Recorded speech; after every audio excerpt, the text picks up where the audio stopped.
Who does that?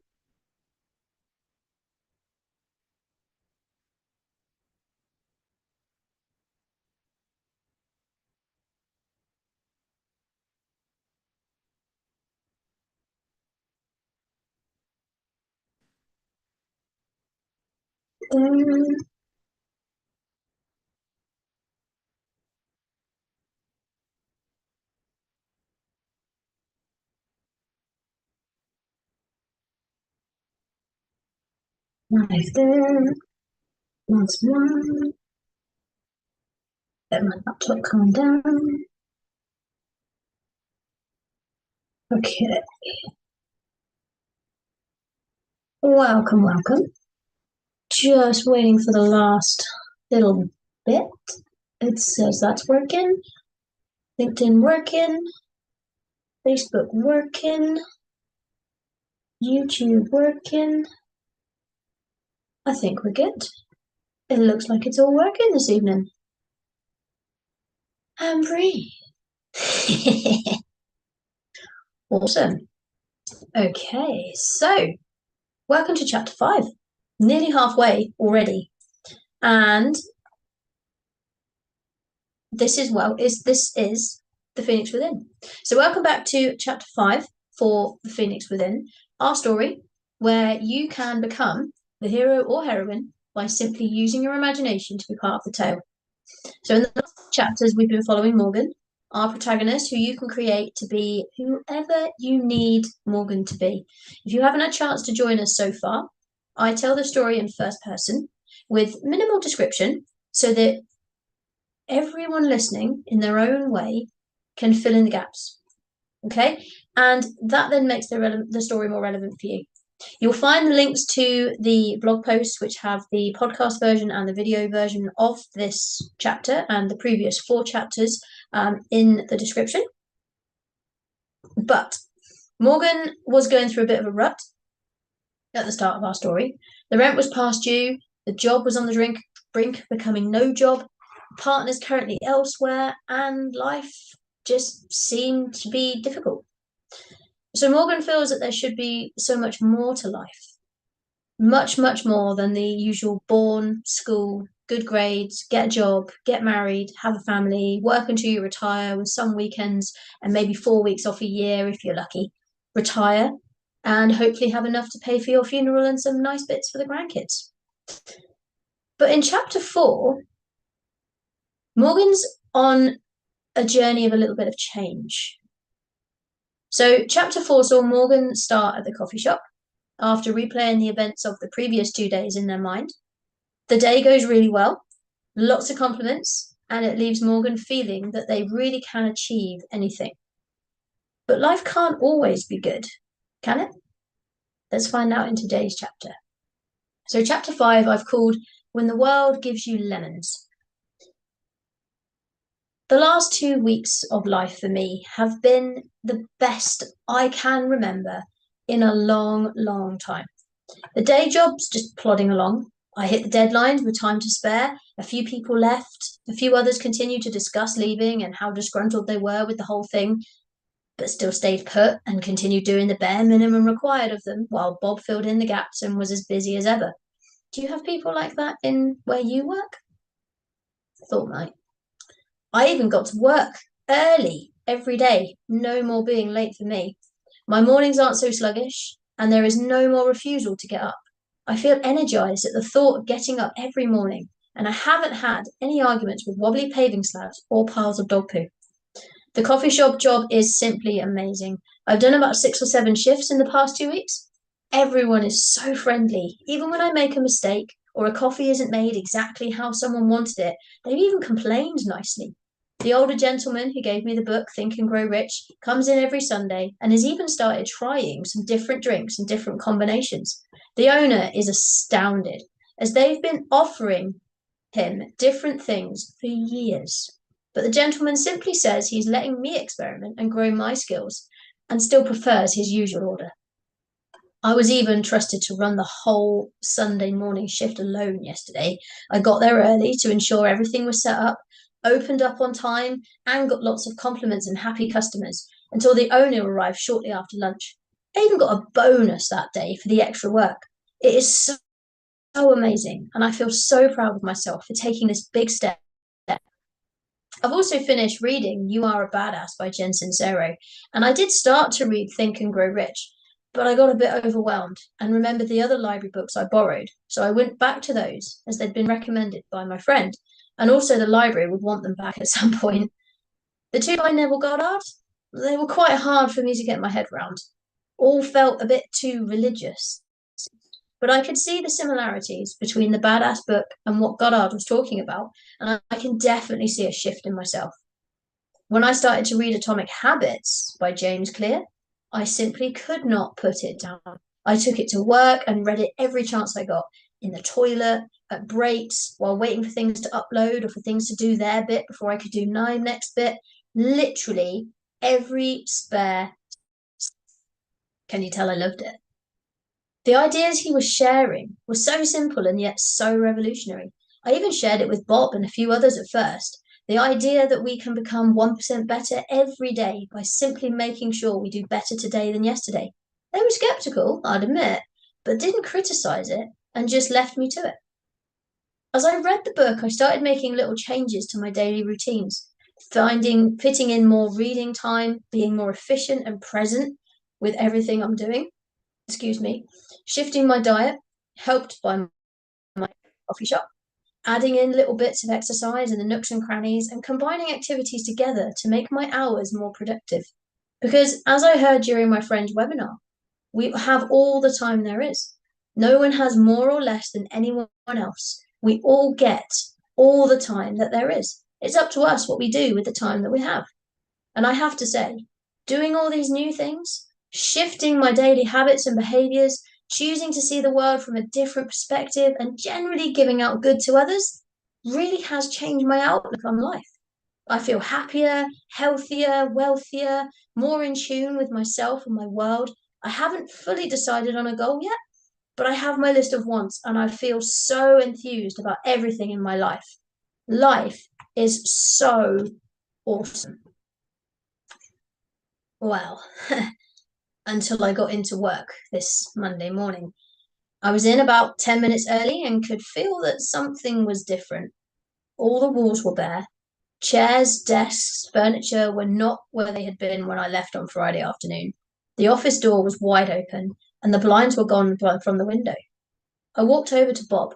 He simply sighed and said that there was a meeting at 9. So I take off my coat and put it with my bag on a desk out of the way and start to sort some of the bits on my workstation which had been knocked over. I don't have much, just a few little ornaments, a desk calendar, a couple of notepads. Then I consider making a drink, but see that the kitchen area is just a mess. So I decide to decide against it. I have a feeling I may not be here for very long today anyways. The meeting starts with some random person we've never seen before, or at least at first they don't look familiar in their jeans and hoodie, but then I realised it was one of the people who stood with the boss less than a month ago when the sale of the company was announced. They clear their throat, keep it short and simple, starting with thanking us all for our hard work and dedication to the company, but the company is now no more. We are welcome to apply for new positions at the new company, but as of now, we are no longer employed. What about redundancies? Someone shouts. Apparently, when a company goes out of business, it doesn't count as being made redundant. Well, that's unfair dismissal then. I look across at the speaker and simply smile. It's one of the people who've always seemed to do the bare minimum.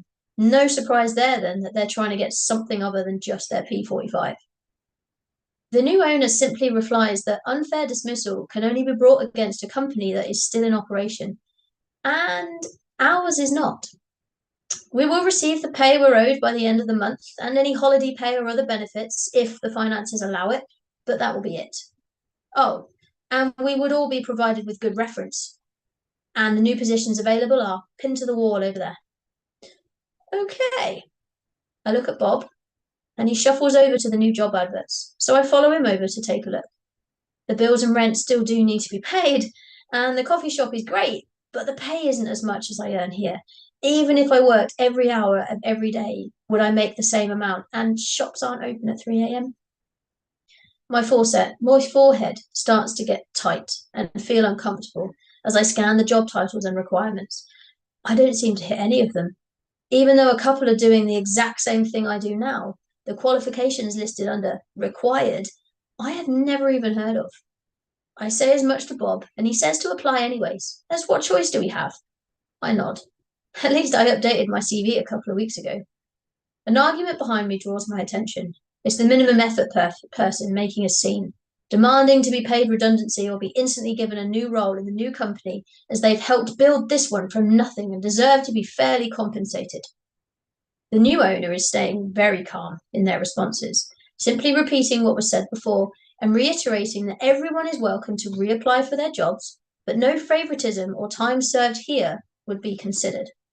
I take a picture of the two jobs I feel best suit my skills, as long as I ignore the qualification requirements, and then pause as I notice the starting salaries. A fair bit lower than I'm currently on. How can they do this? Tell us we've all lost our jobs, then offer us to apply for new ones at a much lower rate and expect us to then work back up to where we were. I can feel myself starting to get angry and to understand minimum effort's point of view. Breathe, Morgan, just breathe. That voice again. I look for Bob and glimpse the back of his coat as he leaves. Well, at least he isn't prolonging the pain and still trying to clean up after everyone else. Good old Bob. Just doing as he's told. But what do I do now? All I've been told is to leave. My pay should come through by the end of the month, but who knows how much it will be. The rent will still need to be paid. I may have enough in the bank for next month, at least as long as the money from this job comes through on time. I feel quite numb as I pull my coat back on and pick up my bag. Life had been going so well, and now I'm right back to feeling how I did about 3 weeks ago. Well, I guess these couple of weeks were nice while they lasted. Completely disillusioned, I decide to head home. I have some job applications to write, I guess. I spent a good few hours refining my CV to gloss over the qualifications of the new role, writing a covering letter detailing all the things I did with the old company, and click send to the email address listed. I then spent some time looking online for other job roles that I could apply for while I eat my lunch, and suddenly realize how good my old job and benefits have been. I can find nothing with anywhere near the same salary that doesn't require a degree or some other qualification that I don't have. There seem to be mostly cleaning jobs, carer jobs, or checkout staff, but even those require qualifications. My forehead is really uncomfortable. I feel utterly useless and at a dead end. But then an idea popped into my mind. Why not try the library? I need to take these books back anyways, and I could speak to them, as I'm pretty sure they have a careers section and other contacts. And I could also print some copies of my CV to hand out and get some more books to fill up my time while I wait for responses from my applications. Good idea. A walk will also clear my head. So I email my CV to myself, clean up my lunch things, get the coat on, and head out the door. I feel quite proud of myself for not having a major meltdown, for being productive and not just sitting on my sofa, staring at the wall and thinking the world has ended. The walk is pleasant and it definitely helps. The weather is good walking weather and there are no threatening clouds. Once at the library, I check the books back in and then speak to the person behind the desk. There is actually a careers session happening this afternoon. Now that was a nice coincidence, considering the way the day was heading. The session is quite busy, but I still managed to get some time with the people there to check through my CV, change a few things, and also some lessons on how to search for jobs. They highlight a few simple ones to at least get me started, and one catches my attention. A cleaning job at the university. Doesn't require any specific qualifications, fairly low pay, but maybe I'll be able to get my foot in the door of a course there to upgrade my qualifications or do such a good job that I get considered for other roles there. Or maybe I will simply get more intelligent by being around intelligent people. One of the books I read that you are the average of the 5 people you spend the most time with.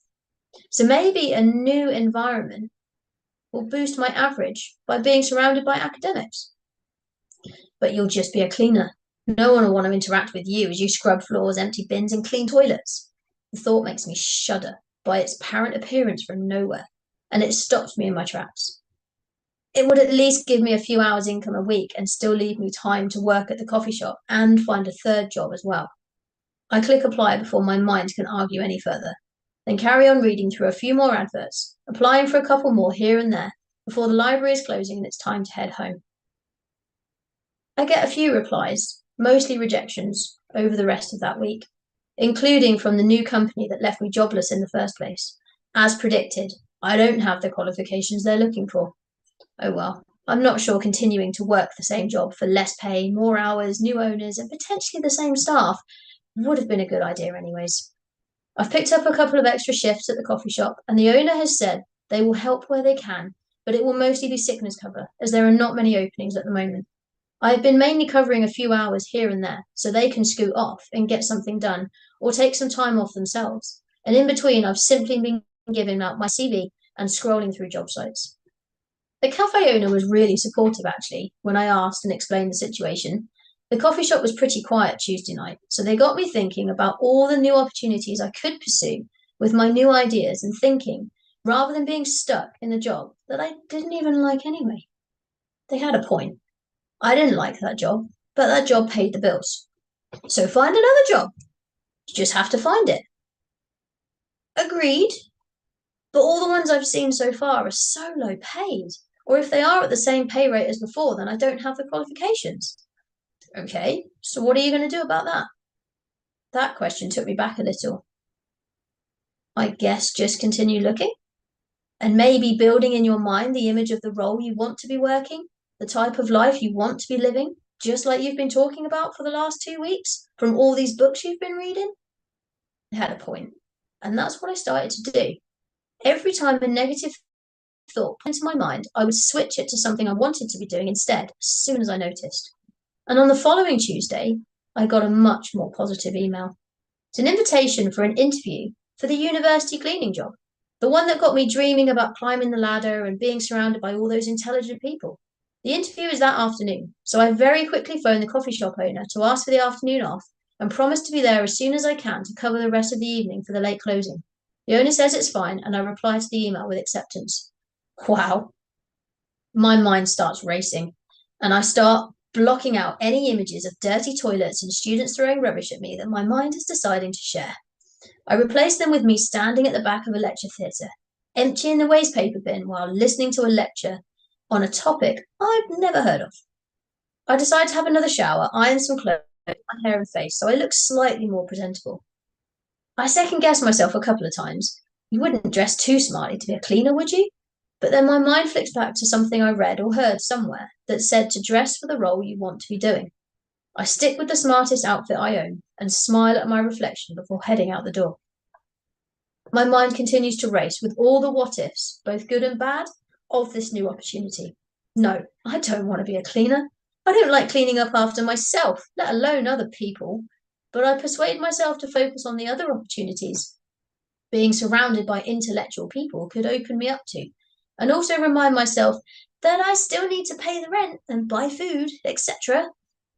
The university is a half-hour walk or so it won't be great on rainy days. Still buy those new boots, or some wellies at least. I slow down as the building comes into view to give myself a chance to cool down a little from my brisk walk, let my face not look so red and blotchy, and to ensure I'm not sweating profusely as I go in. I have time for a quick breather, so I sit on a bench and just breathe, taking some sips from my water bottle, reading through my CV a couple more times, and checking which building I need to report to. The campus is pretty big, but I see a sign that says reception and ask them directions to where I need to be. It's not far away, and I find the room fairly easily. I let them know I've arrived and take a seat. There are a few others there, and I feel very out of place. It seems the appropriate cleaning job is leggings, tracksuits, and baggy jumpers or t-shirts. Just breathe. I remind myself that I'm here as the person I want to be, and this job is just a stepping stone to get there. I smile at the others and introduce myself, but no one responds, so I sit quietly and simply look at the pictures hanging on the wall. I'm called in after two others, and as I enter the room, there are two people in work uniforms sat behind a desk. I offer my hand to say hello and then pass them each my CV. I take a seat and the interview commences. Nothing really stood out to me during the next half an hour. A few questions about things on my CV. The coffee shop role sparks their interest, as at least I need to do some cleaning there. and about what happened at my old job. I am honest with them, and they make some notes and then ask why I want this role when the other job was a lot higher paid and completely different. Again, I am honest. I need to pay the bills, but I also remember what the careers advisor had told me. I have to convince them that this isn't just a means to an end role. They want to hear that I will be loyal, work hard, and not be planning a quick exit if I get a better option. So I decided to share my recent learning from my reading and my experiences at the coffee shop and say truthfully that I'm finding serving others to be a very rewarding thing to do.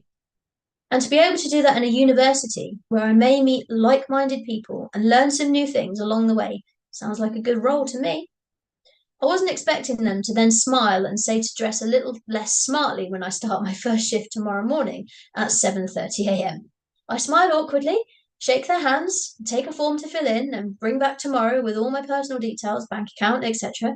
A brief nod to the others still waiting in the interview to be interviewed, and I head home to change quickly before heading to the coffee shop as I had promised. The owner smiles as I walk in.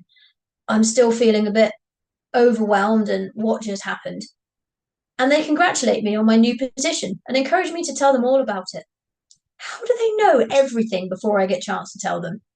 The shop is empty. It's the lull between the school run and the end of the working day. So we make a drink and I share the details of the role. I say it isn't really what I wanted to be doing, but it's a means to an end. And I focus more on the other benefits of being around new people and maybe learning some new things. They applaud my open-mindedness and agree that it could be the door to a lot more opportunities for me. A customer arrives and it is back to work. The next morning, my alarm goes off at 6 a.m. I'm up, dressed, breakfast and lunch sorted and out the door within 45 minutes. I am not going to be late on the first day. The walk is pleasant, quiet, with very few people or vehicles around, and I arrive in good time. I swap my filled-in form for a royal blue t-shirt and a pinny-style apron, and then join two other new starters as we're shown the ropes of where everything is that we need and how things like to be done. I'm then left in a hallway with a vacuum cleaner and a feather duster as the others are taken to the toilets.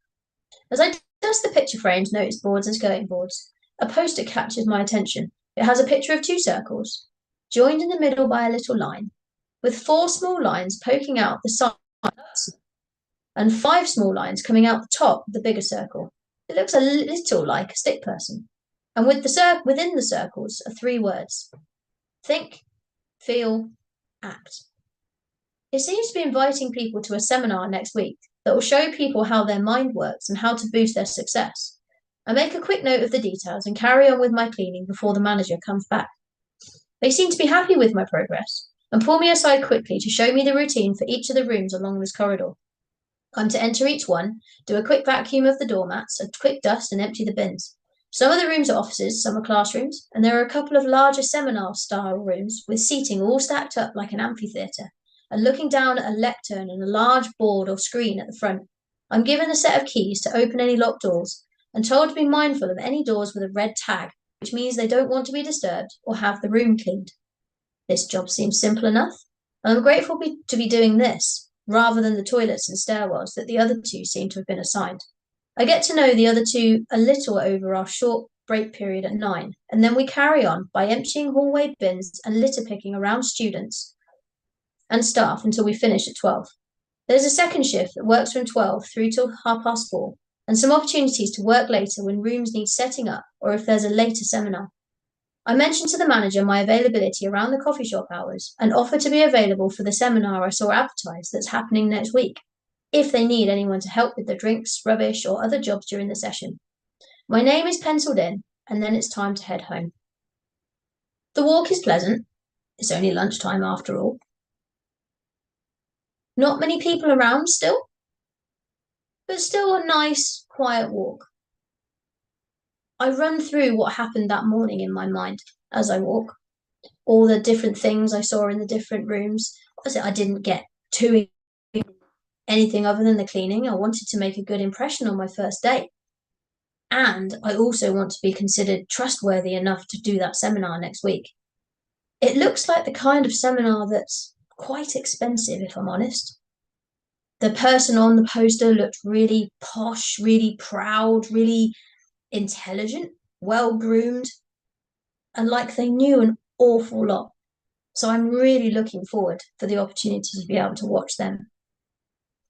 Once home, I sort myself out some lunch, and then I jump straight back on the laptop and just keep scrolling the job adverts, seeing if there's any other little jobs that I can do in the nooks and crannies around the coffee shop and my new cleaning role.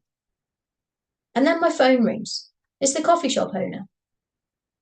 One of the other baristas hasn't turned up for work, hasn't let him know. And it's quite unusual, actually, for that one. So they've asked me to go in for the afternoon. It's only an early shift, so it's only going to be a couple of hours. Money's money at the end of the day, isn't it? So I get something a little bit more suitable for the coffee shop, get changed, and then head on over after cleaning up the lunch stuff. The rest of the afternoon is fairly quiet. There's a few of the regulars come in that I've seen a couple of days during the week, and I have a nice little chat with a few of them. The older gentleman that gave me the book, Think and Grow Rich, he's not in today, but then he's not usually in during the week anyway. At the end of the shift, I tidy everything up, put all of the things to soak that need to be soaked, put the dishes in the dishwasher, the cloths and apron and other little bits of fabric-based things in the washing machine, clean out all the pastries, and find a little note that says anything on the top row of the cabinet cannot be used tomorrow. So feel free to find them at home. The top rack consists of a few pastries, a couple of croissants, that sort of thing, and also a couple of the sandwiches. So there's my dinner sorted. I am being a little bit more careful with money at the moment, so my diet's kind of gone out the window a little bit. There's not much in my cupboards at all, to be fair. So this little bit extra is really, really appreciated. I lock up the shop, take the keys home with me. I can always drop them back in the morning because the owner hasn't come back as they thought they might. But they did say there was a chance, and they're happy for me to take the keys back as long as I bring them back in the morning. They've got a spare set anyway. Once home, shower, enjoy my sandwich, and I pick up Think and Grow Rich. And I spend the rest of the evening nose in my book, wondering what the next day will bring. And that's it for chapter 5. Hope you enjoyed. Hope to see you all again on Thursday for chapter 6. And just as a heads up, any of you who have been watching this know that it's Tuesdays and Thursdays. But next week, I have a prior engagement as part of one of my little side hustles that I do on Tuesday night. So I'll be doing chapter 7 on Monday. Both of the events will be set up for Monday night. So you will get notice, and I hope you can join me then. Have a lovely rest of your evening. And again, thank you for joining me. Oh, and if you want any input on what happens next, please feel free to just drop me a message. If you've got any ideas of where Morgan's life might go, because like I said, I have a rough idea, but if you think that there could be something that could really, really fit, that would really help you to be in the story as Morgan, then do not hesitate to reach out. I would absolutely love to discuss it, and let's see if we can put it in. So thanks for your time. I hope you enjoyed, and I hope you have a lovely rest of your evening.